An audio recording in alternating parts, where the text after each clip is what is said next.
छुट्टी का दिन था और सिमरन ने डिसाइड किया कि उसे इतने टाइम से पाइल अप होते हुए पेपर वर्क पर एक नजर डाल लेनी चाहिए। वैसे भी पिछला हफ्ता कुछ ज्यादा ही बिजी बीता था। पिछली रात सिमरन ने शशांक को और ज्यादा मैसेज नहीं भेजे, लेकिन सरप्राइज की बात तो ये थी कि शशांक ने भी उसे कांटेक्ट करने की कोई कोशिश नहीं की थी। सिमरन ने सोचा नहीं था कि उसे शशांक की इस हरकत से अपसेट फील होगा, लेकिन उसे वाकई में बुरा लग रहा था। क्या ये बात रीजनेबल थी? नहीं, मगर इस बात से उसे शशांक को थोड़ा सा चिढ़ाने का मौका जरूर मिल गया था। वो जानती थी कि जल्द ही शशांक वापस आने वाला है और उसने पहले ही डिसाइड कर लिया था कि वो उसे जानबूझकर इग्नोर करेगी। जब भी वो उसकी तरफ देखकर बेवकूफ की तरह स्माइल करेगा, वो उसकी तरफ देखेगी भी नहीं। उसे यकीन था कि इस बात से वो पैनिक हो जाएगा और उसके भेजे हुए आई मिस यू टू के मैसेज को भूल जाएगा। सिमरन को यकीन था कि उसका प्लान फुल प्रूफ है, यहाँ तक कि वो पूरी तरह अपने प्लान के साथ जाने वाली थी और कल शशांक के लौटने पर उसके रिएक्शन पर हंसने वाली थी। यही सब सोचते हुए सिमरन खिलखिलाकर हंसी और अपना काम कंटिन्यू करने लगी। लंच के बाद सिमरन ने पूरी दोपहर शिफाली के आसपास और उसके साथ ही बिताई। वो लोग अपने नए हेडक्वार्टर की साइट पर गए और वहां जाकर उन्हें पता चला कि उस साइट पर अभी तक रेनोवेशन चल रहा है। इसके बाद वो लोग रेनोवेशन और कंस्ट्रक्शन की प्रोग्रेस चेक करने के लिए नए वाले मॉल पर भी गए। मैम, कुछ नए आउटलेट्स को ध्रुव के ड्रग्स लेने की हिस्ट्री के बारे में पता चला है। इसके ऊपर कुछ प्रिलिमिनरी आर्टिकल्स भी रिलीज हुए थे और उनकी ये वाली बात वैलिडेट भी हुई थी। पूरा परिवार अपने कॉन्टेक्ट को कॉल करने की कोशिश कर रहा था और साथ ही साथ ये भी पता लगाने की कोशिश कर रहा है कि आखिर वो कौन है जो उनके खिलाफ प्लांटिंग कर रहा है। शिफाली ने सिमरन को बताते हुए कहा। इसके बाद जैसे ही कार एक ट्रैफिक लाइन पर रुकी, उसने सिमरन को एक टैबलेट थमा दिया। जिन भी वेबसाइट पर ये न्यूज आर्टिकल्स मेंशन किए गए थे, वो ब्राउजर में बने टैब पर खुले हुए थे। शाम के 6 बज चुके थे और शिफाली सिमरन को वापस उसके घर छोड़ रही थी। उन्हें लग रहा था कि आज के दिन का काम लगभग हो चुका था। सिमरन ने तुरंत शिफाली से टैबलेट लिया और ऑनलाइन दिए हुए आर्टिकल्स पढ़ने लगी। सोशल मीडिया एक बहुत ही बड़ी डरावनी चीज बन सकती है, सिमरन ने तुरंत कहा। इसके बाद वो आगे कहने लगी, यही तो सोशल मीडिया की पावर है कि वो किसी भी इंसान को डिस्ट्रॉय करने की ताकत रखती है। सिमरन ने मन ही मन इसके बारे में सोचा। ऐसा वो अपने पर्सनल एक्सपीरियंस से कह रही थी। क्या मिस्टर मल्होत्रा ने तुम्हें सिंघानिया फैमिली से रिलेटेड कोई कॉल किया था? सिमरन ने शिफाली से पूछा। मिस्टर मल्होत्रा काफी टाइम से लंदन और उसके आसपास की जगहों पर क्रिमिनल नेटवर्क के ऊपर अपनी नजर रखे हुए थे, मगर फिर भी इस मार्केट में घुसकर अपनी जगह बनाना कोई पीस ऑफ केक जैसा काम नहीं था, क्योंकि सिंघानिया फैमिली की रेपुटेशन नीचे जा रही थी। इसलिए उनके जो भी क्रिमिनल ग्रुप्स थे जिनका कुछ शेयरों पर कंट्रोल था, अब वो किसी और के हत्थे चढ़ने वाले थे। सिमरन ने तुरंत सोचा कि उसे मिस्टर मल्होत्रा का साथ देते हुए उन्हें वो सारे दिलवाने की कोशिश करनी चाहिए। एक जलते हुए घर को लूटो। अंदर ही अंदर सिंघानिया परिवार में आपसी झगड़े और मतभेदों के चलते कमजोरी आ रही थी और इस समय वो अटैक करने लायक बिल्कुल परफेक्ट फैमिली बन चुकी थी। अब सिमरन फाइनल अटैक को लॉन्च करने के लिए मुझसे मल्होत्रा पर छोड़ने वाली थी और इसके बाद सिंघानिया फैमिली पूरी तरह से टुकड़े टुकड़े हो जाती। और ऐसा नहीं था कि मिस्टर मल्होत्रा को पता नहीं था कि सिमरन सिंघानिया खानदान के खिलाफ उनका इस्तेमाल कर रही है और खुद को अटैक होने से दूर कर रही है, मगर उन्हें इस बात की कोई परवाह ही नहीं थी, क्योंकि ये उनके लिए जीतने वाली सिचुएशन थी और अंत में उन्हें ही इसका फायदा होने वाला था। वैसे भी सिंघानिया खानदान के क्रिमिनल नेटवर्क को अपने हाथ में लेना ज्यादा बुरा आइडिया नहीं था। ऑफ कोर्स सिमरन इस बात की पूरी गारंटी लेती कि मिस्टर मल्होत्रा को सिंघानिया परिवार पर अटैक करने से किसी भी तरह की कोई चोट ना लगे और वो इस पूरे मामले से साफ साफ बचकर निकल आए। यस मैम, वो इस समय शहर में नहीं है, लेकिन जब भी आप उनसे मिलना चाहेंगी तो वो किसी भी वक्त आपके पास उड़कर आ जाएंगे, शिफाली ने सिमरन से कहा। सिमरन ने इसके जवाब में अपना सर हाँ में हिला दिया और उसके बाद अपनी आंखें बंद करके रेस्ट करने लगी। कुछ मिनटों बाद कार शशांक के अपार्टमेंट तक पहुंच गई। सिमरन कार से नीचे उतरी और सीधे एलिवेटर में घुस गई। क्या तुम यहाँ पर नई हो? एक आदमी जो इस समय सिमरन के साथ एलिवेटर में था। सिमरन ने बिना उस आदमी की तरफ देखे जवाब दिया। कितनी अजीब बात है, उस आदमी ने कहा। उसके ऐसा कहते ही सिमरन अपना सर घुमाकर उसकी तरफ देखने लगी। वो खुद को उस आदमी को दोबारा देखने से रोक नहीं पा रही थी। वो आदमी बिल्कुल शशांक जितना ही लंबा था और साथ ही उसके लुक्स भी काफी अच्छे थे। यहाँ तक कि अगर सिमरन उसे एक नजर देखती तो उसे यही लगता जैसे वो कोई औरत है जिसने आदमी के कपड़े पहने हुए हैं। मुझे लग रहा था कि शायद हम दोनों कुछ कुछ एक जैसे लगते हैं। उस आदमी ने सिमरन को ऊपर से नीचे तक घूरते हुए कहा। सिमरन उस आदमी की तरफ ब्लैंक होकर देख रही थी और साथ ही उसने कई बार उसे देखकर अपनी अपनी पलकें भी झपकाई। इसके बाद वो आदमी कहने लगा, अब क्योंकि तुम मुझे इस तरह घूर कर देख रही हो तो मैं इस बात को लेकर श्योर नहीं हूँ। उसने हंसते हुए सिमरन की तरफ हाथ बढ़ाया। ऐसा लग रहा था मानो वो उससे हैंडशेक करना चाह रहा हो। इसके बाद वो कहने लगा, मेरा नाम है कपूर। टिंग। और तभी लिफ्ट का दरवाजा खुलता है। ओह, ये देखो, मैडम कोई ऐसी जो मेरी तरह लगती हैं। मुझे लगता है मुझे अब जाना चाहिए। ऐसा कहते हुए वो आदमी सिमरन की तरफ देखकर हंसा और एक आंख मारते हुए वो इस एलिवेटर से बाहर निकल गया। साथ ही वो एक ऐसी धुन गुनगुना रहा था जो कि सिमरन ने पहले कभी नहीं सुनी थी। जब तक उस एलिवेटर का दरवाजा फिर से बंद नहीं हो गया, सिमरन उस आदमी की पीठ की तरफ देखने लगी। उस समय उसके चेहरे पर कंफ्यूजन साफ साफ दिखाई दे रहा था, क्योंकि वो एलिवेटर तभी खुल गया जब वो आदमी खुद को उससे इंट्रोड्यूस कर रहा था। इसीलिए वो उस आदमी का पूरा नाम नहीं सुन पाई थी, पर पता नहीं किस वजह से उसे ऐसा लग रहा था उसने उसे कपूर कहते सुना था। सिमरन ने डिसाइड किया कि उसे इस बात पर और ज्यादा ध्यान नहीं देना चाहिए, क्योंकि ऑलरेडी उसके दिमाग में काफी सारी चीजें चल रही थी। इसके बजाय वो इस टाइम को अपने नेक्स्ट प्लान के बारे में सोचने के लिए यूज करेगी और वो उस आदमी के बारे में नहीं सोचेगी जो थोड़ा बहुत उसकी तरह लग रहा था। एक बार फिर एलिवेटर का दरवाजा खुला। सिमरन ने तुरंत अपनी की कार्ड निकाला और कार्ड रीडर के ऊपर टैप करते हुए उस एलिवेटर का दरवाजा खोला, जो कि ठीक उनके अपार्टमेंट के सामने खुलता था। सिमरन धीरे से चलकर अंदर गई और इसके बाद रुककर उसने अपनी हील्स अपने पैरों से निकाल दी। उसे कम से कम 5 इंच की हील पहनना बहुत पसंद था, क्योंकि इस वजह से वो थोड़ी लंबी लगती थी। हालांकि इस खुशी के लिए भी कीमत चुकानी पड़ती है। पूरे दिन से उन लंबी हील्स को पहनने के बाद अब सिमरन के पैर दर्द हो रहे थे और वो एग्जॉस्टेड फील कर रही थी। शायद मैं बूढ़ी हो रही हूँ, सिमरन मन ही मन सोचते हुए हंसने लगी। इसके बाद उसे हल्की हल्की पियानो की म्यूजिक सुनाई देने लगी।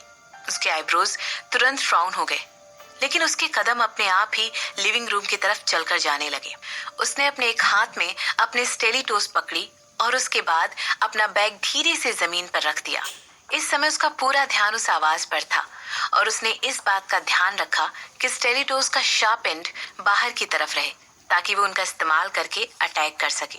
लेकिन जैसे ही सिमरन लिविंग रूम तक पहुंची, वो जम गई। वो सोचने लगी कि अगर वो कोई अनजान आदमी ना हुआ और शशांक हुआ तो क्या एक अनजान आदमी पियानो बजाकर उसे अपनी मौजूदगी से अलर्ट कर देता? क्या वो बस ओवर रिएक्ट नहीं कर रही थी? ठीक है, अब वक्त है कुछ कर दिखाने का, सिमरन ने खुद को संभालते हुए मन ही मन कहा। हालांकि उसने इस समय अपने आप को कन्विंस कर लिया था कि कोई अनजान आदमी इस समय उनके घर में घुसकर नहीं आया है, लेकिन फिर भी उसने अपने हाथ में पकड़ी हुई स्टेलीटोस नीचे नहीं रखी थी। सॉरी होने से बेहतर है सेफ होना, ये शब्द तुरंत सिमरन के दिमाग में गूंजने लगा। सिमरन अपने ख्यालों में इतना ज्यादा खोई हुई थी कि उसने नोटिस ही नहीं किया कि म्यूजिक बंद हो चुका है, और ये जाहिर सी बात थी कि उसने ये भी नोटिस नहीं किया था कि कोई उसके पीछे आकर खड़ा हो चुका है। पकड़ लिया। 2 स्ट्रॉन्ग हाथों ने सिमरन को अचानक से पीछे से हक कर लिया। ये सब इतनी अचानक हुआ कि सिमरन चौंकते हुए कूद पड़ी। वो इतना ज्यादा डर गई कि उसने तुरंत अपने हाथ में पकड़ी हुई स्टेलीटोस का इस्तेमाल करते हुए उस हक किए हुए इंसान पर हमला कर दिया।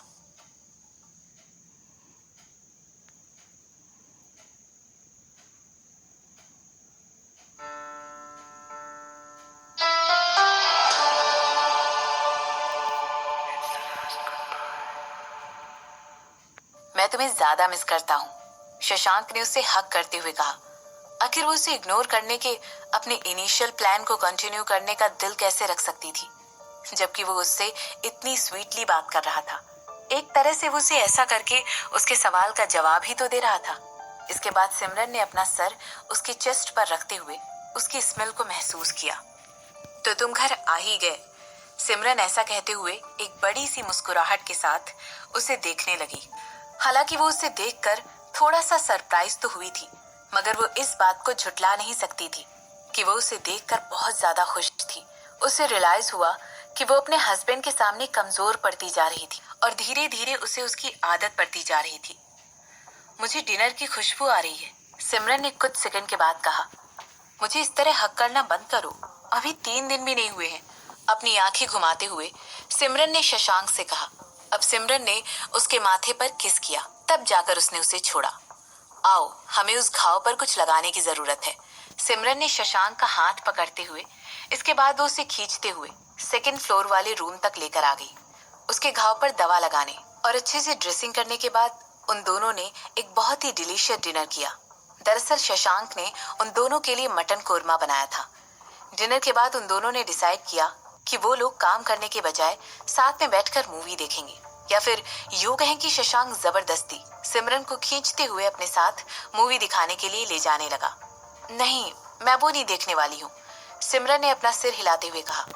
शशांक के पास एक होम थिएटर था और ये कोई हैरानी की बात नहीं थी, बल्कि हैरानी की बात तो ये थी कि किस तरह उस रूम को बैटमैन मूवी के बैट केव से इंस्पायर होकर डिजाइन किया गया था।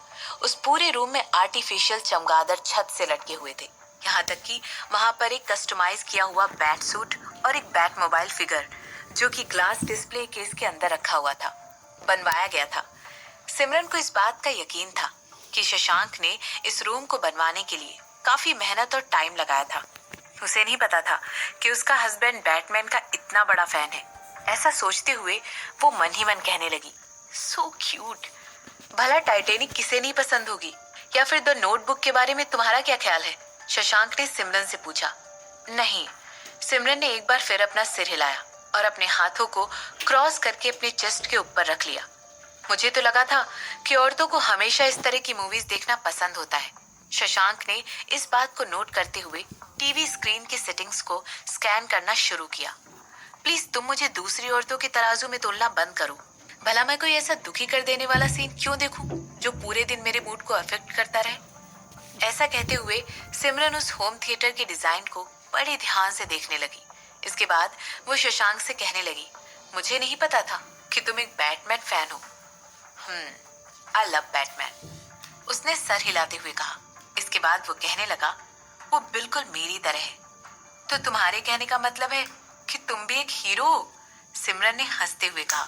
नहीं, वो भी एक अनाथ है, सिमरन को जवाब देते हुए शशांक अभी टीवी पर मूवी टाइटल स्कैन कर रहा था जब उसे नोटिस किया कि सिमरन अचानक से शांत हो गई है। उसने तुरंत अपना सर घुमाया और उसे इंश्योरेंस देते हुए कहने लगा, मेरे लिए सॉरी फील मत करो। मुझे लगता है मैं एक बहुत लकी इंसान हूँ क्योंकि अब मेरे पास तुम हो। तो चलो फिर बैटमैन देखते हैं, सिमरन ने जवाब देते हुए कहा। इस समय उसकी नजरों में अंडरस्टैंडिंग साफ दिखाई दे रही थी। शशांक के वर्ड्स और उसके फेशियल एक्सप्रेशन को जज करते हुए सिमरन ने इस बात का अंदाजा लगाया कि हो ना हो शशांक उसके पेरेंट्स के बारे में कुछ ना कुछ जरूर पता है। हालांकि इस समय उसने इस बात को छेड़ना जरूरी नहीं समझा। उसे पता था कि वो जब रेडी होगा तो इस बारे में सब कुछ खुद ही बता देगा। रोमांस नहीं तो लव स्टोरी, शशांक ने पूछा। जवाब में सिमरन ने उसकी तरफ आंखें घुमाते हुए देखा। मुझे वो जॉनर कुछ खास पसंद नहीं है, सिमरन ने जवाब देते हुए कहा। इसके बाद वो कहने लगी, इसकी जगह हमें बैटमैन देखनी चाहिए। इसके रिस्पॉन्स में शशांक ने अपने दांत पीसे और सिमरन की तरफ देखकर हाँ में सिर हिलाया। जबकि वीकेंड का ये टाइम सिमरन और शशांक दोनों के लिए बहुत ही अच्छा बीत रहा था, वहीं सिंघानिया परिवार को एक बड़े तूफान का सामना करना पड़ रहा था। मंडे, एक और न्यूज ने पूरे उदयपुर में तहलका मचा दिया। इंटरनेशनल विमेन प्रोटेक्शन ग्रुप्स ने ध्रुव के खिलाफ मल्टीपल रेप केस फाइल करवाए थे और सरप्राइज करने वाली बात तो ये थी कि इन केसेस के लिए उसके पिता जतिन का नाम भी फाइल किया गया था। कुछ सोर्सेज के अकॉर्डिंग ध्रुव ने पिछले वीकेंड ही एक औरत का रेप किया था और वो औरत पुलिस के पास कंप्लेंट फाइल करने चली गई। उस औरत ने ऑलरेडी हॉस्पिटल में जाकर कुछ टेस्ट करवाए थे जिनसे ये बात सच प्रूफ हो गई थी। इसके अलावा ध्रुव के डीएनए को टेस्ट करने की रिक्वेस्ट भी की गई थी ताकि उसे उस औरत के अंदर पाए जाने वाले सीमेन से मैच किया जा सके। ध्रुव ऑलरेडी 3 रातों से पुलिस कस्टडी में था। और केस में नई लेटेस्ट डेवलपमेंट के बाद ऐसा लग रहा था कि उसकी रिहाई जल्दी होने वाली नहीं थी। जब उसने अपने ग्रैंडफादर से बात करने की रिक्वेस्ट की तो पुलिस वालों ने उसकी इस रिक्वेस्ट को भी ठुकरा दिया।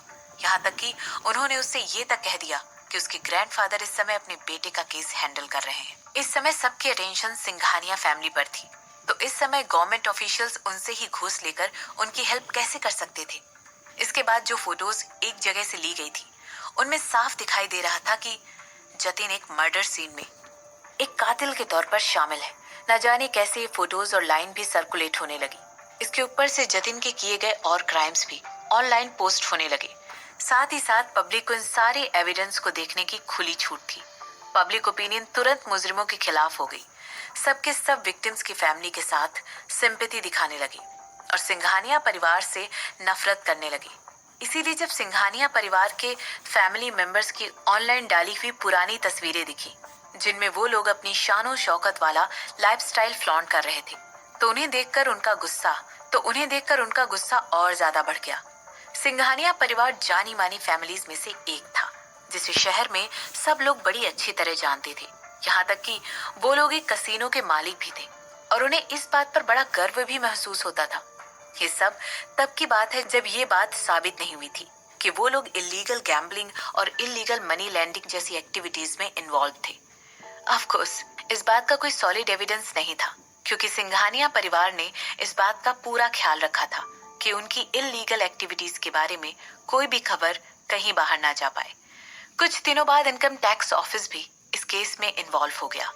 दरअसल उन लोगों को पता चला था कि सिंघानिया परिवार ने अपने कसीनो बिजनेस से होने वाली इनकम को सही तरीके से डिस्क्लोज नहीं किया था और इसी तरह ये लोग टैक्स पेमेंट देने से सालों से बचते आ रहे थे।